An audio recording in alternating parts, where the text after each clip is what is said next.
قارون کون تھا اور حضرت موسیٰ علیہ السلام کا دشمن کیوں بنا؟ حضرت موسیٰ علیہ السلام نے قارون کے متعلق کیا بد دعا کی اور یہ بد دعا کیسے قبول ہوئی؟ آئیے ہم آپ کو اس ویڈیو میں پوری تفصیل بتاتے ہیں۔ ویڈیو کے انت تک لازمی دیکھیے گا۔ قارون حضرت موسیٰ علیہ السلام کے چچا یسہر کا بیٹا تھا۔ بہت ہی شکیل اور خوبصورت آدمی تھا، اسی لیے لوگ اس کے حسن و جمال سے متاثر ہو کر اس کو منور کہا کرتے تھے۔ اس کے ساتھ ساتھ اس میں یہ کمال بھی تھا کہ وہ بنی اسرائیل میں تورات کا بہت بڑا عالم اور بہت ہی ملنسار و با اخلاق انسان تھا، اور لوگ اس کا بہت ادب و احترام کرتے تھے۔ لیکن بے شمار دولت اس کے ہاتھ میں آتے ہی اس کے حالات میں ایک دم تغیر پیدا ہو گیا، اور سامری کی طرح منافق ہو کر حضرت موسیٰ علیہ السلام کا بہت بڑا دشمن ہو گیا اور اعلیٰ درجے کا متکبر اور مغرور ہو گیا۔ جب زکوٰۃ کا حکم نازل ہوا تو اس نے حضرت موسیٰ علیہ السلام کے روبرو یہ عہد کیا کہ وہ اپنے تمام مالوں میں سے 1000واں حصہ زکوٰۃ نکالے گا، مگر جب اس نے مالوں کا حساب لگایا تو ایک بہت بڑی رقم زکوٰۃ کی نکلی۔ یہ دیکھ کر اس پر ایک دم حرص و بخل کا بھوت سوار ہو گیا، اور نہ صرف زکوٰۃ کا منکر ہو گیا بلکہ عام طور پر بنی اسرائیل کو بہکانے لگا کہ حضرت موسیٰ علیہ السلام اس بہانے تمہارے مالوں کو لے لینا چاہتے ہیں۔ قارون کی چال، یہاں تک کہ حضرت موسیٰ علیہ السلام سے لوگوں کو برگشتہ کرنے کے لیے اس خبیث نے یہ گندی اور گھناؤنی چال چلی کہ ایک عورت کو بہت زیادہ مال و دولت دے کر آمادہ کر لیا کہ وہ آپ پر بدکاری کا الزام لگائے۔ چنانچہ عین اس وقت جب کہ حضرت موسیٰ علیہ السلام وعظ فرما رہے تھے، قارون نے آپ کو ٹوکا کہ فلانی عورت سے آپ نے بدکاری کی ہے۔ حضرت موسیٰ علیہ السلام نے فرمایا کہ اس عورت کو میرے سامنے لاؤ۔ چنانچہ وہ عورت بلائی گئی تو حضرت موسیٰ علیہ السلام نے فرمایا کہ اے عورت، اس اللہ کی قسم جس نے بنی اسرائیل کے دریا کو پھاڑ دیا اور عافیت و سلامتی کے ساتھ دریا کے پار کرا کر فرعون سے نجات دی، سچ سچ کہہ دے کہ واقعہ کیا ہے؟ حضرت موسیٰ علیہ السلام کے جلال سے عورت سہم گئی۔ اس نے مجمع عام میں صاف صاف کہہ دیا کہ اے اللہ عز و جل کے نبی، مجھ کو قارون نے کثیر دولت دے کر آپ پر بہتان لگانے کے لیے آمادہ کیا ہے۔ اس وقت حضرت موسیٰ علیہ السلام آپ دیدہ ہو کر سجدہ شکر میں گر پڑے، اور بحالت سجدہ آپ نے یہ دعا مانگی کہ یا اللہ، قارون پر اپنا قہر و غضب نازل فرما دے۔ پھر آپ نے مجمع سے فرمایا کہ جو قارون کا ساتھی ہو وہ قارون کے ساتھ ٹھہرا رہے، اور جو میرا ساتھی ہو وہ قارون سے جدا ہو جائے۔ چنانچہ 2 خبیثوں کے سوا تمام بنی اسرائیل قارون سے الگ ہو گئے۔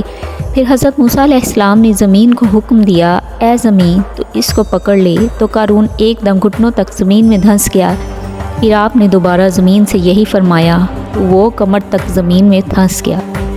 یہ دیکھ کر قارون رونے اور بلبلانے لگا اور قرابت و رشتہ داری کا واسطہ دینے لگا، مگر آپ نے کوئی التفات نہ فرمایا، یہاں تک کہ وہ بالکل زمین میں دھنس گیا۔ 2 منحوس آدمی جو قارون کے ساتھی ہوئے تھے لوگوں سے کہنے لگے کہ حضرت موسیٰ علیہ السلام نے قارون کو اس لیے دھنسا دیا ہے تاکہ قارون کے مکان اور اس کے خزانوں پر خود قبضہ کر لیں۔ تو آپ نے اللہ تعالیٰ سے دعا مانگی کہ قارون کا مکان اور خزانہ بھی زمین میں دھنس جائے۔ چنانچہ قارون کا مکان جو سونے کا تھا اور اس کا خزانہ سبھی زمین میں دھنس گیا۔ قرآن پاک کی زبان سے سنیے، اللہ تعالیٰ کا ارشاد ہے کہ ہم نے قارون کو اتنے خزانے دیے تھے کہ ان خزانوں کی کنجیاں ایک مضبوط اور طاقتور جماعت بمشکل اٹھا سکتی تھی۔ بے شک قارون موسیٰ کی قوم سے تھا، پھر اس نے قوم پر زیادتی کی اور ہم نے اس کو اتنے خزانے دیے جس کی کنجیاں اٹھانا ایک طاقتور جماعت پر بھاری تھا۔ حضرت موسیٰ علیہ السلام نے قارون کو ایک نصیحت کی تھی جس پر اس نے عمل نہیں کیا۔ حضرت موسیٰ علیہ السلام نے قارون کو جو نصیحت فرمائی وہ یہ ہے کہ جس کو قرآن مجید نے ایسے بیان فرمایا ہے، اسی خیر خواہی والی نصیحت کو سن کر قارون حضرت موسیٰ علیہ السلام کا دشمن ہو گیا تھا۔ غور کیجئے کہ کتنی مخلصانہ اور کس قدر پیاری نصیحت ہے جو حضرت موسیٰ علیہ السلام کے ساتھ ساتھ ساری قوم قارون کو سناتی رہی، لیکن اس پر اس کا کوئی بھی اثر نہ ہوا۔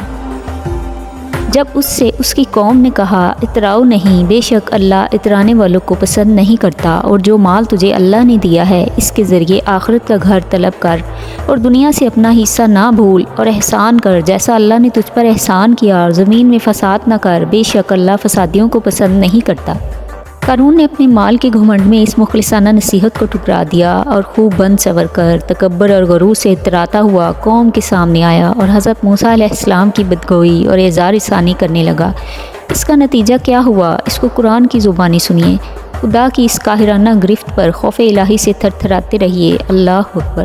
تو ہم نے اسے اور اس کے گھر کو زمین میں دھنسا دیا، تو اس کے پاس کوئی جماعت نہ تھی جو اللہ کے مقابلے میں اس کی مدد کرتی، اور نہ وہ خود اپنی مدد کر سکا۔ یہ عبرتناک واقعہ ہمیں یہ درس ہدایت دیتا ہے کہ اگر اللہ تعالیٰ مال و دولت عطا فرمائے تو اس فرض کو لازم جانے کہ اموال کی زکوٰۃ ادا کرتا رہے، اور ہرگز اپنے مال و دولت پر غرور اور گھمنڈ کر کے نہ اترائے، کیونکہ اللہ تعالیٰ ہی دولت دیتا ہے، اور جب وہ چاہتا ہے پل بھر میں دولت چھین بھی لیتا ہے۔ ہر وقت اس کا دھیان رکھتے ہوئے تواضع اور انکساری کی عادت رکھیے، اور ہرگز کبھی انبیاء و اولیاء و صالحین کی اظہار ثانی و بدگوئی نہ کرے کہ ان مقبولانِ بارگاہ الہی کی دعا اور بد دعا سے وہ ہو جایا کرتا ہے جس کا لوگ تصور اور خیال بھی نہیں کر سکتے۔